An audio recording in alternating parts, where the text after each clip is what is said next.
Assalamualaikum warahmatullahi wabarakatuh. Perkenalkan, saya Suryoto Hardianto, mahasiswa akuntansi P2K Universitas Muhammadiyah Tangerang dengan nomor induk mahasiswa di 18622014116. Di sini saya akan melakukan review dan analisis kritis artikel pengaruh corporate social responsibility, IT capabilities, dan superior performance terhadap economic performance. Di sini ada motivasi atau isu penelitian, yaitu kinerja industri manufaktur di Indonesia dinilai semakin produktif dan kompetitif. Yang dilihat dari data BPS menunjukkan produksi industri manufaktur besar dan sedang mengalami kenaikan dibanding dengan periode yang sama tahun sebelumnya. Research gap-nya sendiri semakin berkembangnya dunia usaha, maka persaingan antara suatu perusahaan dengan perusahaan lain semakin meningkat dan ketat. Sering berjalannya waktu, umumnya suatu perusahaan memerlukan tambahan dana untuk mengembangkan dan memajukan perusahaannya. Hal ini guna untuk meningkatkan kinerja ekonomi perusahaan. Fenomena PT SAT Nusa Persada Tbk didirikan pada tahun 1990 sebagai perusahaan yang menyediakan jasa manufaktur elektronik dan perusahaan produsen elektrik pertama BI pada tahun 2007. Kritik pada poin ini tidak ada karena penulis sudah cukup jelas menjelaskan motivasi atau isu penelitian, research gap, maupun fenomena dengan jelas. Penjelasan pada artikel-artikel utama dalam penelitian ini ada 4 poin, salah satunya ialah economic performance adalah kinerja perusahaan secara relatif berubah-ubah dari tahun ke tahun dalam suatu industri sejenis yang ditandai dengan return tahunan tersebut. Pada poin ini kritik tidak ada karena penulis sudah cukup jelas memaparkan artikel-artikel utama sehingga dapat menjadi referensi dalam penelitian ini. Untuk kebaruan dari novelty-nya sendiri ialah economic performance suatu perusahaan pada dasarnya diperlukan sebagai alat untuk mengukur kesehatan suatu perusahaan. Return yaitu keuntungan yang didapat dari proses investasi yang dapat digunakan untuk memotivasi investor dalam berinvestasi, juga menggambarkan evaluasi investor tentang kemampuan perusahaan menghasilkan pendapatan di masa depan. Sehingga pada poin ini peneliti tidak menjelaskan dengan jelas apa sih kebaruan dari penelitiannya atau novelty pada bagian abstraksi ataupun pengantar penelitian. Rumusan masalah, ada 4 rumusan masalah yang dapat dilihat pada tabel. Pada poin ini peneliti tidak menjelaskan rumusan masalah dengan jelas. Rumusan masalah hanya tersirat secara implisit.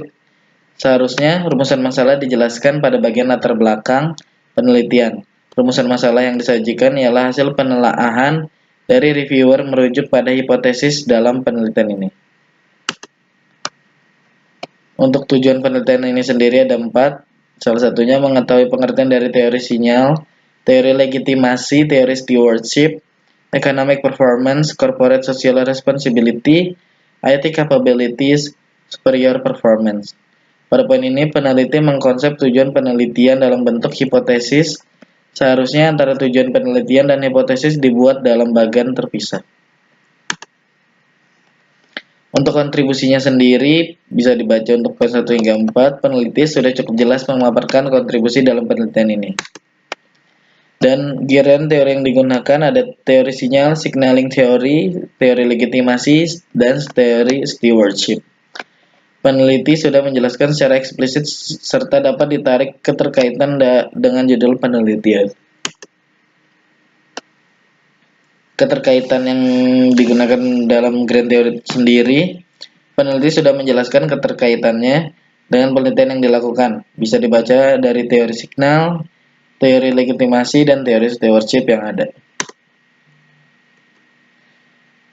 Untuk gambar kerangka konseptual sendiri, peneliti tidak menampilkan kerangka konseptual dalam penelitian ini. Hanya ada tabel atau bagan diagram yang dibuat adalah hasil dari penelaahan reviewer atau pembaca terkait penelitian ini. Untuk hipotesis penelitiannya sendiri hanya ada 3. yaitu corporate social responsibility berpengaruh positif terhadap economic performance, IT capabilities berpengaruh positif terhadap economic performance, dan hipotesis yang terakhir ada superior performance berpengaruh positif terhadap economic performance. Kritiknya sendiri, yang pertama, hasil penelitian membuktikan bahwa corporate social responsibility terbukti secara empiris memiliki pengaruh positif terhadap economic performance. Hasil penelitian membuktikan bahwa IT capabilities terbukti secara empiris tidak berpengaruh terhadap economic performance. Ketiga, hasil penelitian membuktikan bahwa superior performance terbukti secara empiris memiliki pengaruh positif terhadap economic performance. Untuk rancangan penelitian sendiri, data deret waktu time series dan data deret tentang cross section, peneliti tidak menampilkan rancangan penelitian secara jelas. Peneliti hanya menggunakan path analysis atau analisis jalur dalam rancangan penelitian. Untuk definisi operational variable dan pengukurannya sendiri, peneliti kurang jelas dalam menampilkan indikator terkait kuesioner. Seharusnya ditampilkan indikator apabila data yang bersumber dari kuesioner.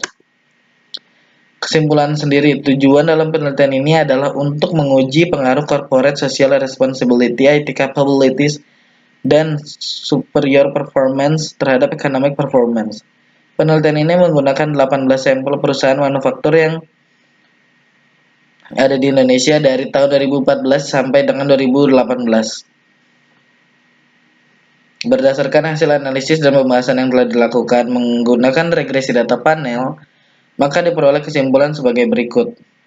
Variabel corporate social responsibility berpengaruh positif terhadap economic performance pada perusahaan manufaktur yang terdapat di Bursa Efek Indonesia. Dengan adanya kepedulian perusahaan terhadap stakeholder, perusahaan dapat membuktikan dirinya bermanfaat secara ekonomi, sosial, dan lingkungan untuk masyarakat luas dan dengan performanya. CSR yang dapat memberi manfaat dengan meningkatkan penjualan sehingga profitabilitas perusahaan meningkat. Sekian review dan analisis kritis artikel dengan judul pengaruh corporate social responsibility, IT capabilities, dan superior performance terhadap economic performance dari saya. Kurang lebihnya mohon maaf, semoga dapat menjadi bahan pembelajaran bagi saya untuk kedepannya dan untuk kawan-kawan semuanya. Kurang lebihnya mohon maaf. Wabillahi taufiq wal hidayah. Wassalamualaikum warahmatullahi wabarakatuh.